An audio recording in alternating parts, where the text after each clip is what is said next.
又嚟啦！最近一條石甲魚咧，仲紅過我哋嘅首相沙比利啊！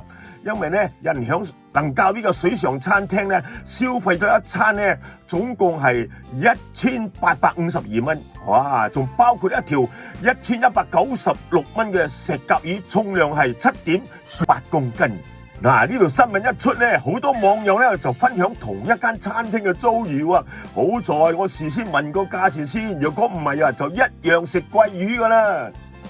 有人笑住話：我哋國家已經有民政黨、行動黨、咩國大黨，仲有咩思匯黨。而家咧，我哋國家又多一種叫做石甲魚黨。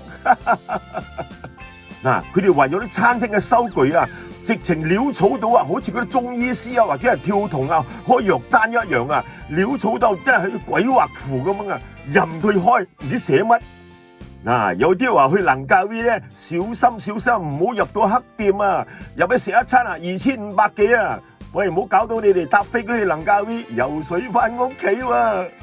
以前人哋話喺雲頂腳食飯咧會俾人斬菜頭，而家雲頂世界啊推出一條石甲魚78蚊啊！佢話人人都食得起石甲魚啊 ，Everybody can eat 石甲魚。仲有更加犀利嘅係 Shopee 啊，一條石甲魚啊只賣11蚊啊！你阿爺啊，你有冇搞錯啊？唔係1100蚊喎，11蚊喎！喂，你嗰條石甲魚係咪大過金邦魚少少啊？